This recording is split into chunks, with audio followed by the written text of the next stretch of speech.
Boa tarde, receba nossa saudação na graça e na paz do Senhor, no início de mais um trabalho que faremos para a honra e a glória de Deus, para o nosso aprendizado, para a nossa edificação e para a conversão dos pecadores. Eu quero orar a Deus e em seguida ler um texto da sua palavra. Oremos. Senhor nosso Deus, eterno Pai Celestial, nós te agradecemos, meu Deus, de todo o nosso coração, porque na liberdade do Santo Espírito de Deus, aqui estamos nós, para realizarmos mais um trabalho que honrará e glorificará o teu santo e bendito nome. E ao fazer isso, nós também seremos abençoados pelo Senhor. Que nesta tarde isso aconteça para a honra e a glória do teu nome e para a edificação de todos nós. Tudo isso nós te pedimos em nome de Jesus. Amém. Eu quero ler um texto das Sagradas Escrituras, em 1 João, capítulo 2, para lermos do versículo 1 ao versículo 6. Mas antes eu gostaria de agradecer a todos aqueles que já se inscreveram nesse canal e todos aqueles que apenas estão visualizando, e convidamos a você que ainda não se inscreveu que se inscreva, e a você que apenas está visualizando que se manifeste, deixando então o seu comentário, tá bom? Vamos fazer assim, e assim você estará cooperando com o canal Esperança do Porvir. Tá certo? Vamos então ler a palavra de Deus. 1 João, capítulo 2, versículo 1 ao versículo 6. Filhinhos meus, estas coisas vos escrevo para que não pequeis. Se todavia alguém pecar, temos advogado junto ao Pai, Jesus Cristo, o justo. E ele é a propiciação pelos nossos pecados, e não somente pelos nossos próprios, mas ainda pelos do mundo inteiro. Ora, sabemos que o temos conhecido por isso, se guardarmos os seus mandamentos.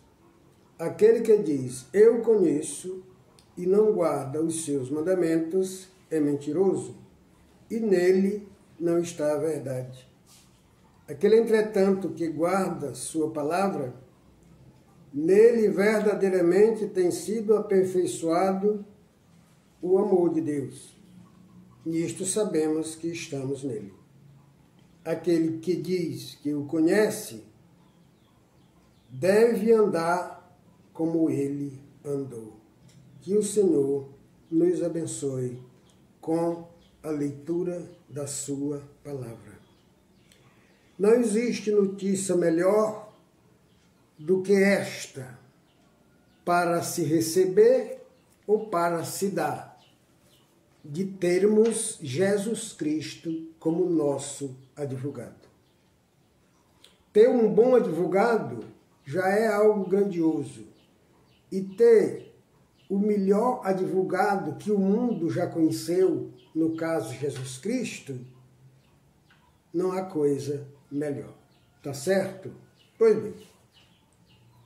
Há poucos dias, aqui mesmo nesse canal, afirmamos que o cristão não morre.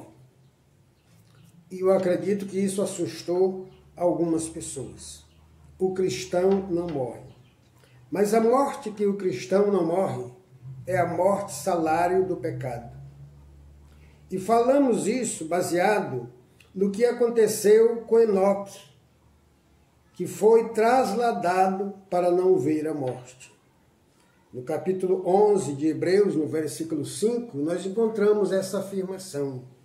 Pela fé, Enoque foi trasladado para não ver a morte. Conclui-se que quem não vê a morte não sente a morte. porque o maior medo do homem é o da morte.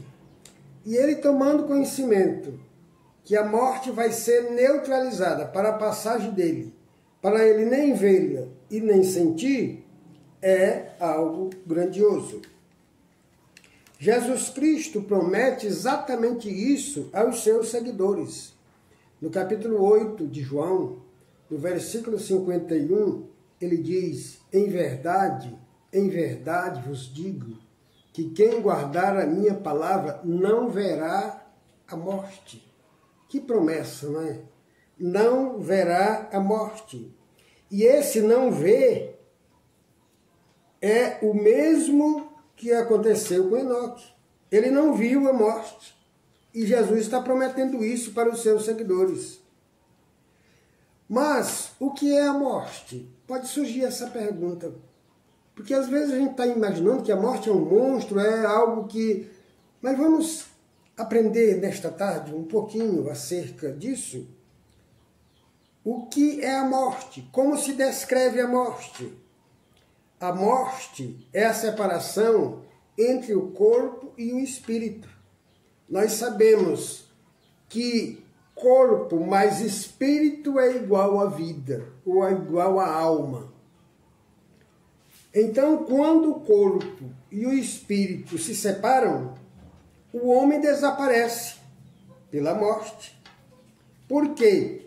Porque 50% do homem volta para a terra de onde veio e 50% sobe para Deus que o deu. No capítulo 12 de Eclesiástico, versículo 7, diz assim: e o pó volta à terra como era, e o espírito volta a Deus que o deu. Depois disso, o homem se apresenta diante do tribunal de Cristo. No capítulo 9 de Hebreus, no versículo 27, diz assim: ao homem está ordenado morrer uma só vez, que é isso que nós acabamos de falar, o morrer, que é uma só vez. Vindo, depois disto, o juízo. Em 2 Coríntios, capítulo 5, versículo 10, ele diz: todos nós compareceremos diante do tribunal de Cristo. E o que será isso? O que significa isso? Compareceremos diante do tribunal de Cristo para pagar aquilo que fizemos através do corpo, o bem ou o mal. Mas o que é que o homem faz através do corpo, senão o pecado? Claro que é o pecado. Passaremos lá para prestar conta de todo esse pecado. Só que o cristão não presta conta dos seus pecados. Por quê? Porque ele tem um advogado junto a Deus, assentado à direita de Deus, que intercede diariamente pela pessoa. Tudo que de errado acontece aqui com o cristão é resolvido por esse advogado diante do Supremo Criador. É tanto que no capítulo 2, texto que nós lemos, no versículo 1, ele diz que, filhinho, eu vos escrevo para que não pequeis. Todavia, se alguém pecar, temos advogado junto ao Pai, Jesus Cristo, o justo. A diferença entre o cristão e o que não é cristão é que o cristão tem um advogado. E um advogado como Jesus Cristo. Imagine se Jesus Cristo vai perder uma causa. Será que perde? Perde não. Pois bem, na profecia acerca do salvo, no Salmo 103, no versículo 10, o Senhor Jesus, nosso advogado, faz esta promessa, que não nos trata segundo os nossos pecados, nem nos retribui consoante as nossas transgressões. Essa garantia é para aqueles que passaram pelo perdão, aquele perdão que o Senhor dá para o homem que aceita Cristo como Senhor e Salvador. No Salmo 32, ele fala disso, no versículo 1 e 2, dizendo: bem-aventurado o homem cuja iniquidade é perdoada, cujo pecado é coberto. Bem-aventurado o homem a quem o Senhor não atribui pecado. Por causa disso, olha o que Jesus Cristo diz em João capítulo 3, versículo 18. Ele diz: quem nele crê não será julgado. Quem todavia não crê já está julgado. São dois grupos. Um que não será julgado e outro que já está julgado. Esses dois passarão pelo tribunal de Cristo apenas para receber o que lhe pertence. Um para receber a sentença de condenação e outro para receber o prêmio da soberana vocação de Deus em Cristo Jesus, a coroa da vida. E quem será julgado neste caso? Você pode perguntar. Aí eu lhe respondo. Quem será julgado serão os religiosos. Quem são os religiosos? Você pode continuar perguntando. E eu continuo respondendo. Religioso é aquele que crê em Deus e confia nas suas obras. E o cristão é aquele que crê em Deus e confia nas obras realizadas por Cristo Jesus, que é chamada a obra da grande redenção. Esses, a morte não traz prejuízo para ele, traz lucro. O apóstolo Paulo diz em Filipenses, capítulo 1, versículo 21, que o viver é Cristo e o morrer é lucro. Quem está em Cristo só ganha, até mesmo com a morte. Até porque não passamos, como disse, pela morte, salário do pecado, mas passamos por um dormir em Cristo, que ele nos despertará conforme Efésios, capítulo 5, versículo 14, onde ele dirá: desperta tu que dorme, levanta-te de entre os mortos, e Cristo te iluminará. Não vale a pena aceitar a Jesus como Senhor e Salvador e seguir suas instruções e viver segundo a sua doutrina? É bom demais? Então faça isso e você terá essa garantia. Que o Senhor nos abençoe. Amém.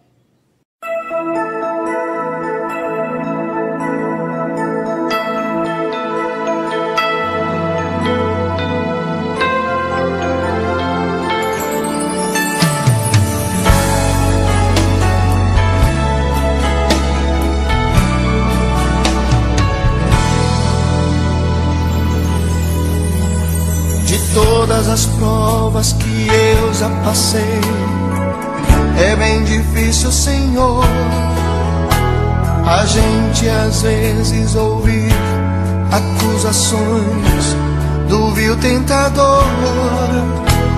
Lembranças do passado vêm e querem me fazer parar, ou mesmo palavras de alguém que não quer na gente acreditar,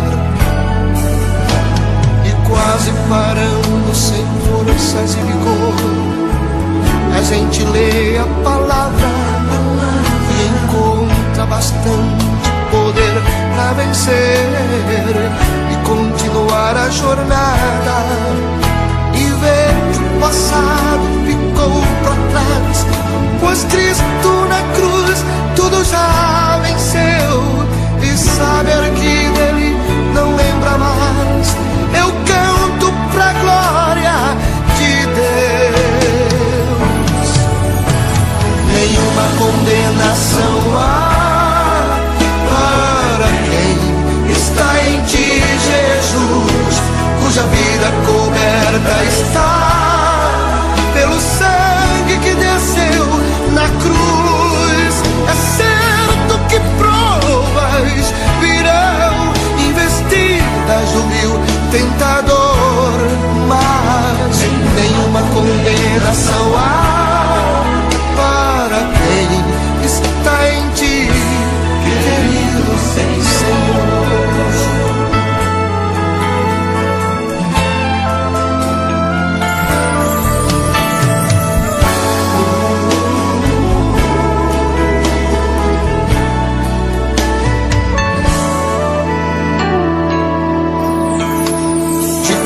as provas que eu já passei. É tão difícil, Senhor, a gente às vezes ouvir acusações do vil tentador. Lembranças do passado vêm e querem me fazer parar, ou mesmo palavras de alguém que não quer na gente acreditar. E quase parando, sem forças e vigor, a gente lê a palavra e encontra bastante poder pra vencer e continuar a jornada, e ver que o passado ficou pra trás, pois Cristo na cruz tudo já venceu, e saber que